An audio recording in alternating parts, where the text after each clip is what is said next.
May bagong advertisement mga kababayan, si Ivy Marcos.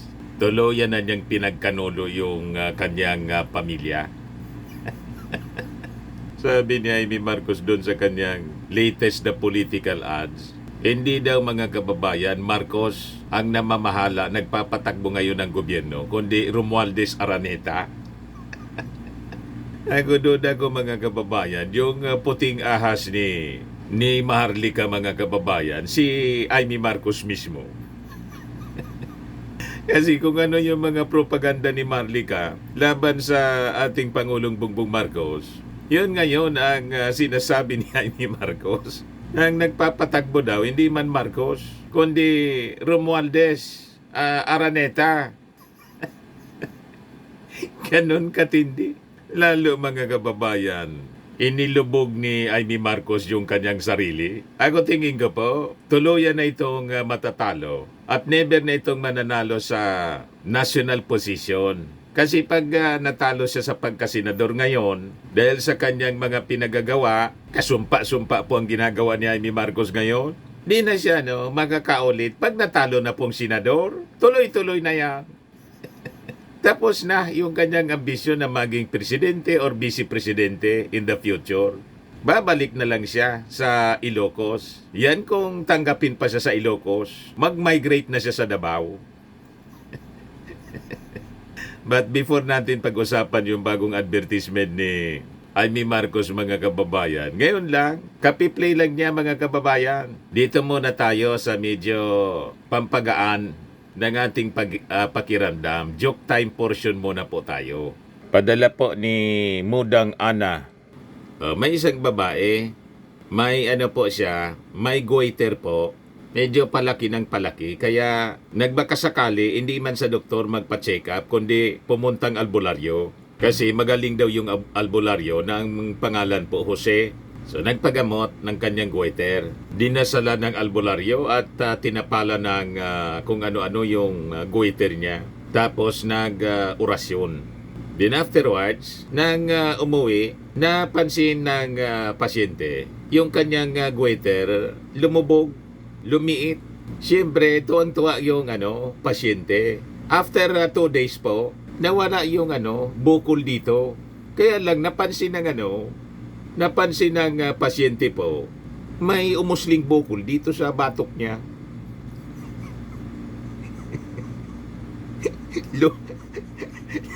Lumipat sa batok yung goiter mga kababayan, may bukol na sa batok. Ibalik siya doon sa albularyong si Jose.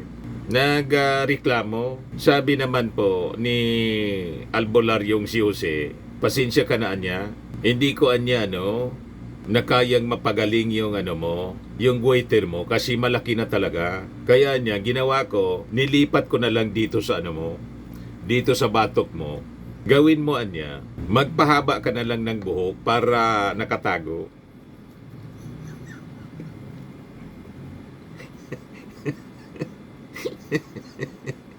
May solusyon pa rin. Magaling talagang albularyo. Nawala yung goiter po dito sa lalamunan. Lumipat naman sa batok. Anyway, joke man lang po. Matik na, 200 pesos. Kasali ka na rin sa ating monthly draw. Pag nabunot yung pangalan mo, 5,000 pesos yung cash prize. Pag hindi, qualified ka pa rin sa grand draw natin sa December. 10,000 pesos na yung cash prize. Yung mga gustong sumali po sa ating joke time, padala lang po kayo, mag-message kayo sa Dante Maravillas Vlog at saka sa Dante Maravillas Facebook account natin. Ngayon, kung napasaya kayo at napagaan ang inyong pakiramdam sa ating mga jokes, i-share naman po ninyo sa iba yung ating video. Click subscribe kung hindi pa po kayo nakasubscribe para yung mga topics natin dito, mapanood po ninyo, hindi kayo malinlang. Di ba? Nagkalat po yung mga fake news. O ngayon, sa Lunes na po yung ating pinakang hihintay na midterm elections. Kaya yung aking pakiusap po sa inyo, paulit-ulit lang. Number 1 po sa balota, pagkasenador, Ben Abalos. Huwag na kay Amy po, Ben Abalos. Sa mga magsasaka, ito lang. Number one, papalakasin ko ang kapangyarihan ng NFA kasi tinanggal ito ng rice tariffication. Isipin mo, kung minsan baksak ang presyo, kawawang ating magsasaka. Pero kung meron kang NFA na may sapat na pondo na siya na bibili sa iyo at siya na rin magbebenta, open kasi hindi lang pwede ibenta, nakalagay doon sa batas, i-impact lamang nila factory in terms of calamity. They can only sell it if there is a rice emergency. Tatanggalin natin yun. Isipin nyo, sabi nga ni Sir Kiko, kung libo-libong truck, buong Pilipinas, walang ginawa kundi bumili ng bigas sa mga magsasaka at binibenta mismo direkta sa mga tao. Naku po, masaya na magsasaka, masaya yung mga bibili dahil nakakabura sila. Hindi ba? Napakasimple. Let's just empower the NFA at yan ang gagawin ko. I will amend the rice tariffication.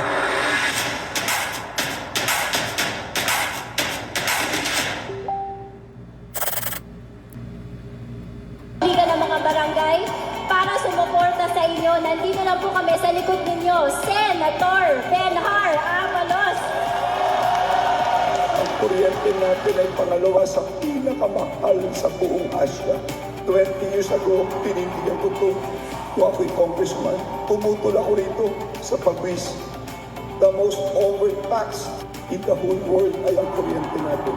Yan ang una ko'y tampay para bumaba ang kuryente, tumami negosyo, tumami trabaho, at tumaang ang buhay ng bawat Pilipino.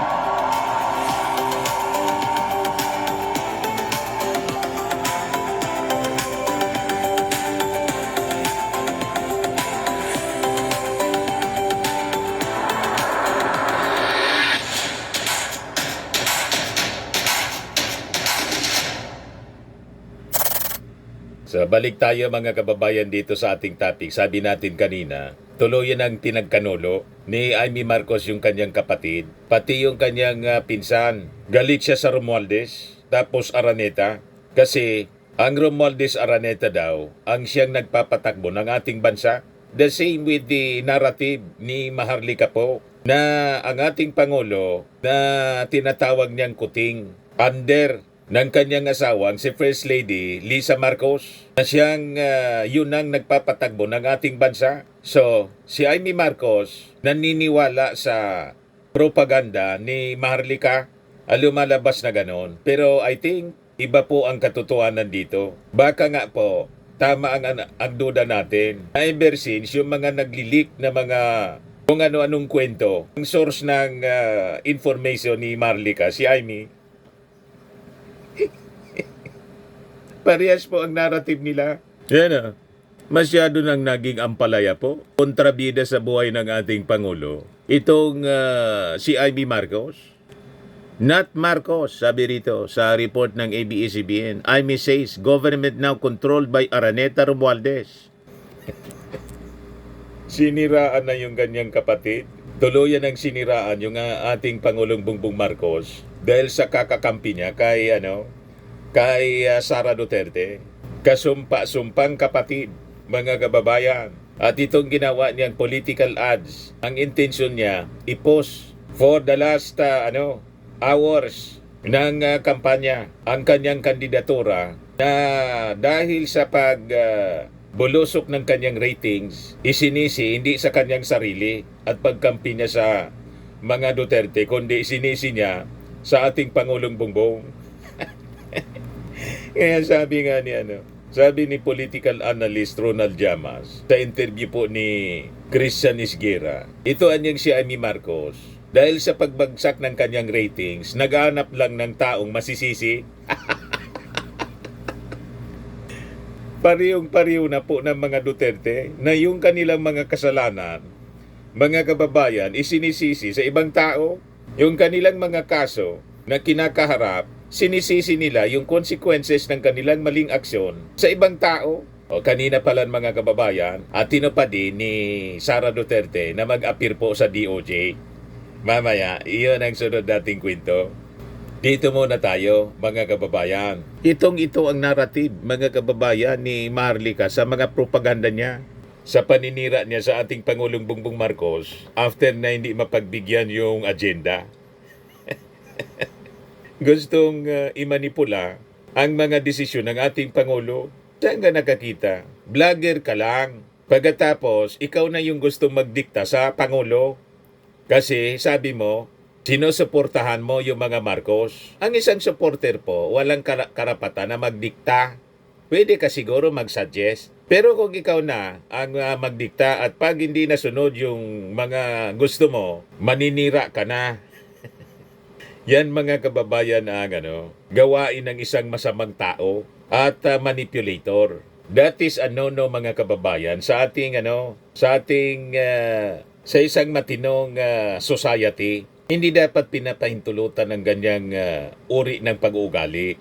Ito, sabi rito, ang gobyerno ngayon ay hindi Marcos. Ang gobyerno ngayon ay Romualdez at Araneta, sabi niya po sa kanyang political advertisement. An apparent swipe at her cousin Martin Romualdez and sister-in-law First Lady Lisa Araneta Marcos. Sabi ni Amy Marcos, ang totoong Marcos anya would not enter into an alliance with politicians who mistreated their family, which fled the Philippines in 1986 after the People Power Revolution ended the dictatorship of Ferdinand Marcos. Ang totoong Marcos hindi makikipag-alyansa sa nagmaltrato sa inyong pamilya. Ang malinaw na nagmamaltrato ngayon, yung mga Duterte.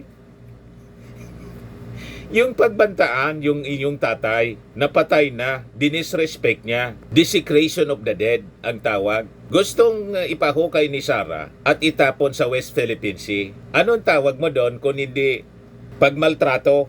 Pagkatapos, yan ang kakampi mo. Anong tawag mo sa isang vice-presidente na nagbanta na papatayin ang iyong kapatid, First Lady at saka si Martin Romualdez na kadugo mo? Yung mga Duterte, si Sara Duterte, hindi mo man kadugo. Pero kumampi ka sa kanila. Ini-imagine ni Sarang pugutan ng ulo yung iyong kapatid. Kinampian mo at wala kang sinasabi. Anong tawag mo doon? Lumalabas, ikaw ang hindi totoong Marcos, baka totoo yung chismis.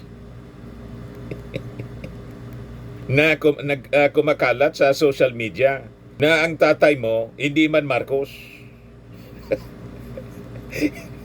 Pati ako tuloy, nagdududa na. Kasi pinagkanulo mo ang sarili mong kapatid. Hindi dapat yan gawain ng isang totoong Marcos na mas kumampi sa nagmaltrato sa inyong pamilya at sa inyong kapatid.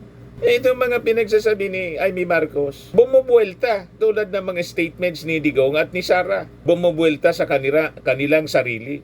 You see? Ang minimin mo siguro, yung mga makabayan, hindi man nakikipag-alyado sa mga makabayan, black, kasi sila yung nag-impeach kay Sara, nag-sponsor ng impeachment. Kung ang minimin mo naman, yung mga dilawan, kasi nakipagtulungan na, dapat nga matuwa ka sa ugali ng iyong kapatid, kasi hindi siya namimersonal. Right now, yung mga dilawan, nagbago na ng ihip ng hangin. Hindi na sila masyadong kritikal sa ating Pangulo. At kung sila may mga komento, criticism, objective ang kanilang criticism. Walang mga pagbabanta sa buhay. Kasi pag nandiyan ka sa oposisyon, hindi man kailangang magkasakitan, physical harm.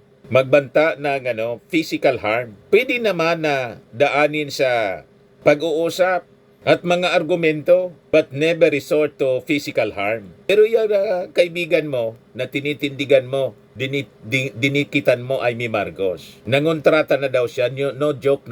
Kaya nga siya nag-attend ngayon ng preliminary investigation ng DOJ dahil sa kanyang kaso na sinampa ng NBI, inciting to sedition at yung pag-threaten sa ating Pangulong Bongbong na yung kapatid sa yung kinakainis na hipag na si Lisa Marcos at yung kadugo mo, pinsang buo na si Martin Romualdez na ngayon pinagkakanulo mo. Sinasabi mo, sila na yung nagpapatakbo.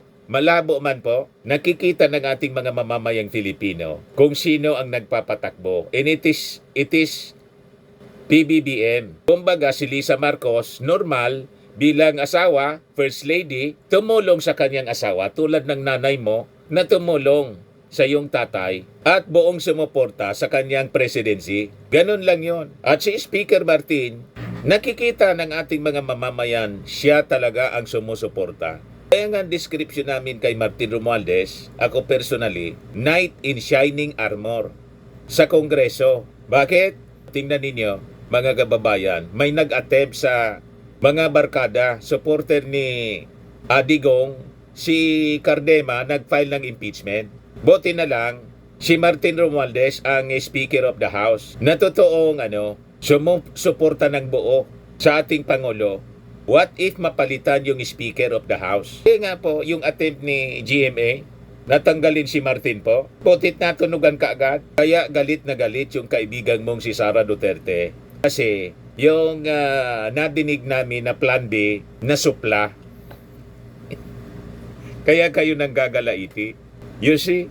Ini kasi makapaghintay. O ngayon, dahil dito, Amy Marcos, sa ginawa mo, malamang sa malamang, ito na yung tatapos sa iyong political career bilang isang senador. At tutuldok sa iyong pangarap kung mayroon man na tumakbo pa sa mas mataas na posisyon tulad ng presidente at vice-presidente ni Sara. Bakit? Siyempre, isusumpa ka ng ating mga mamamayang Filipino. Hindi nila matatanggap ng isang kapatid ay siya pang naninira sa kanyang sariling kapatid.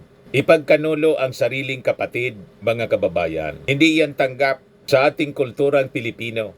Lalo't ang isang ipinagkakanulong kapatid, mahusay na kapatid, mabait na kapatid, na wala kang marinig na masasamang salita kahit pinapaliguan ng panlalait at batikos ng iyong tinuturing na kaibigan na si Sara Duterte. Wala kang marinig na masasamang salita. Pinagmumura, pinagbantaan, sinasabing adik, bangag.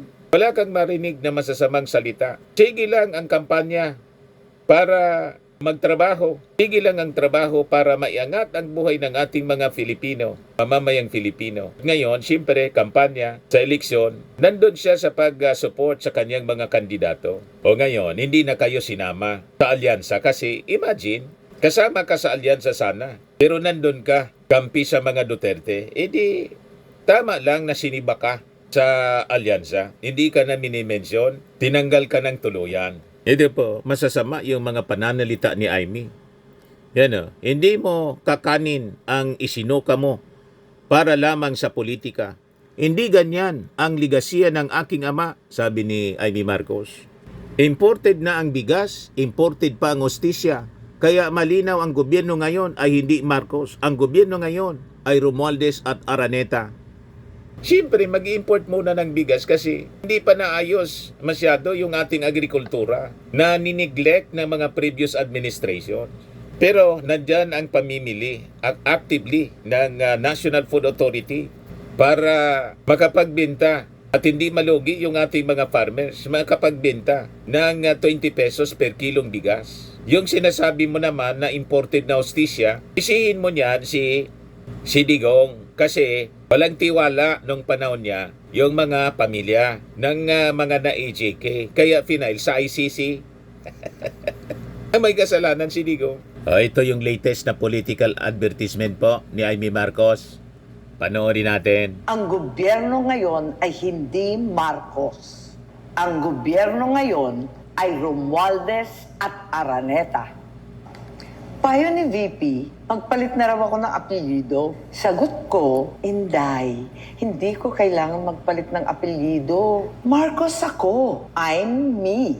Ako ay ako. Ako ay si Amy Marcos. At kapag Marcos ka, hindi ka makikipag-alyansa sa mga politikong nagbintang, nagdiin, at umapi sa iyong pamilya. Hindi mo kakainin ang isinuka mo para lamang sa politika. Hindi ganyan ang legasiya ng aking ama. Imported na ang bigas, imported pa ang hustisya, kaya malinaw.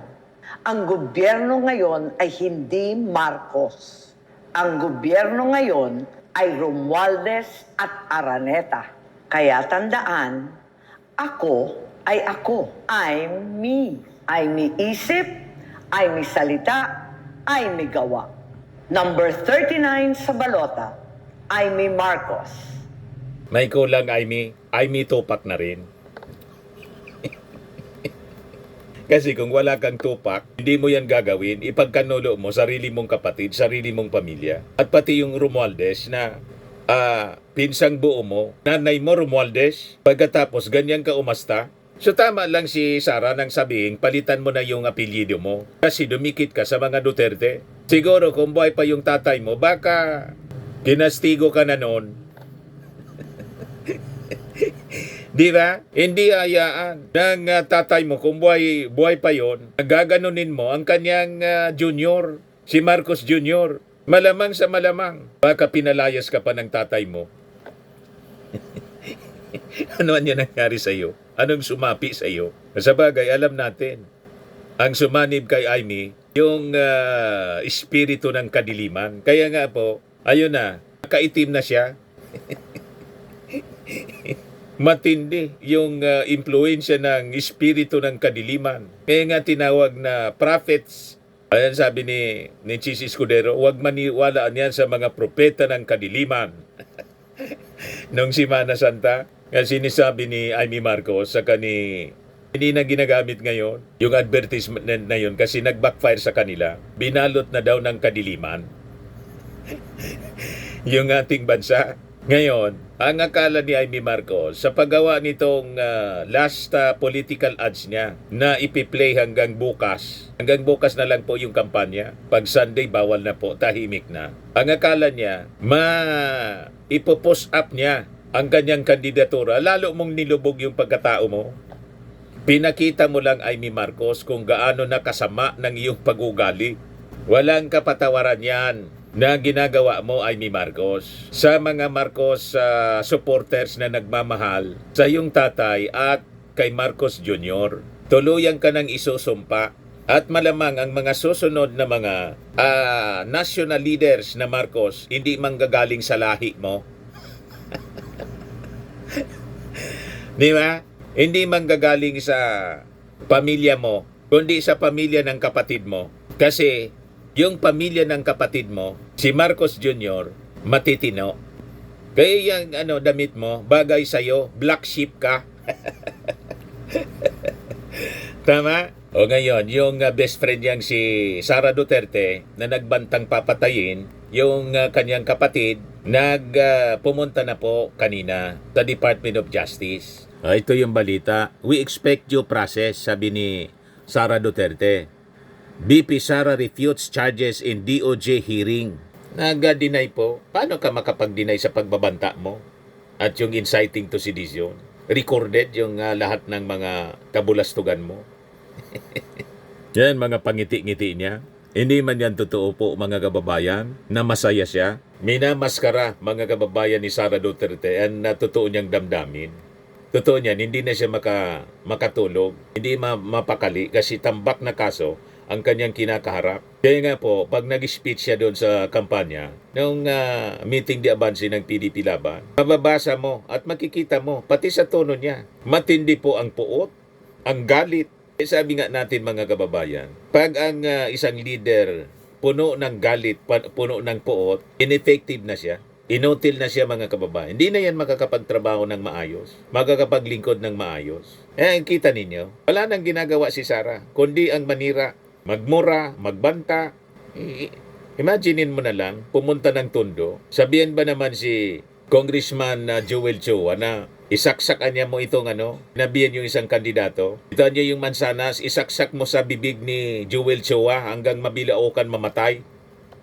Matindi po. Parang monster, mga kababayan, itong si Sara Duterte. Pag magsalita, nakakahiya, mga kababayan, sa kanyang posisyon, sa kanyang opisina bilang Vice Presidente. Kaya nga po, hindi ko na siya tinatawag na Vice Presidente.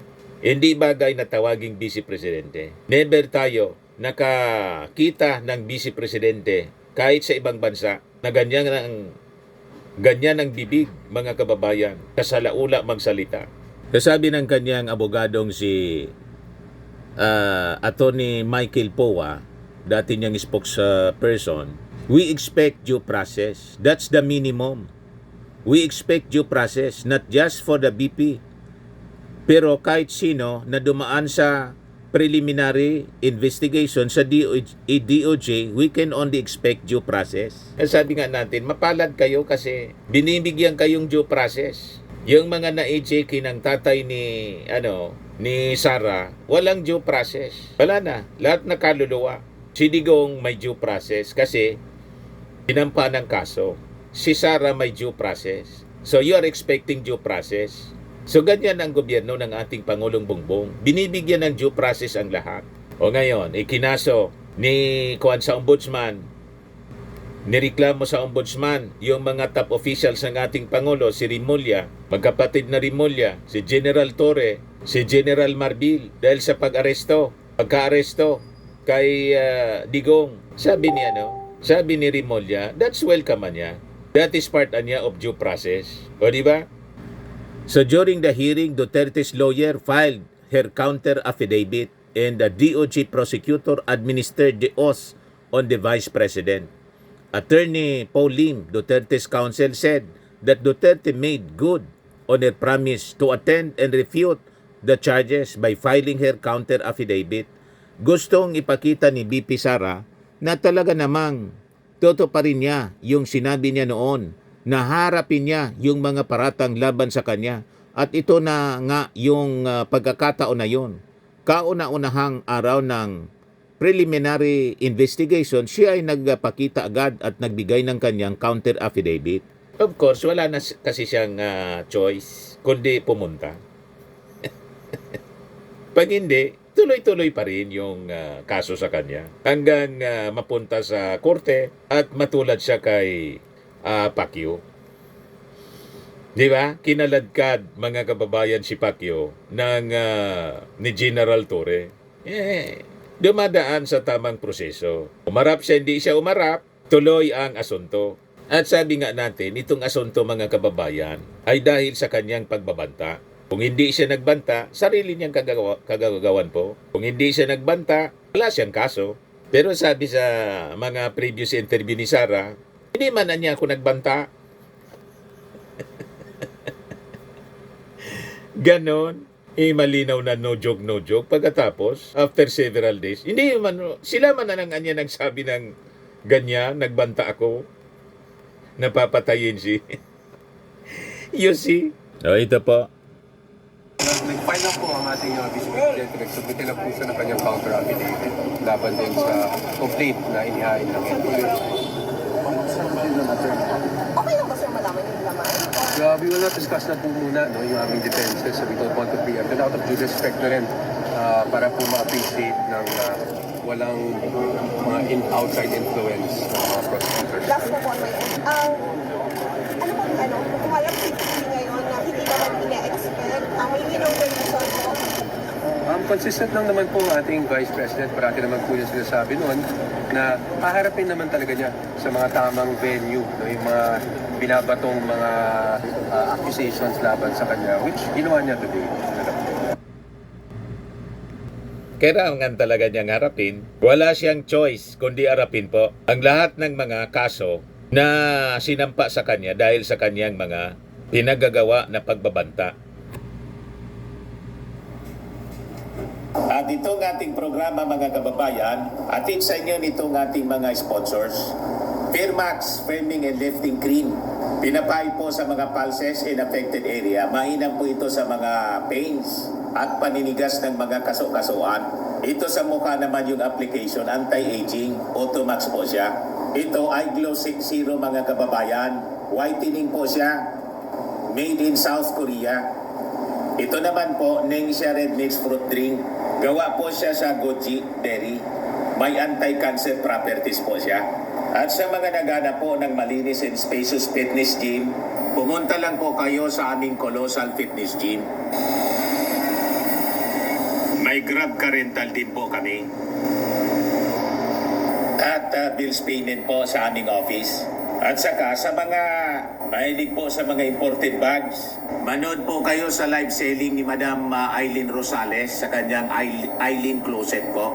Pati mga shoes, ito yung kanya po. Ito yung kanyang page.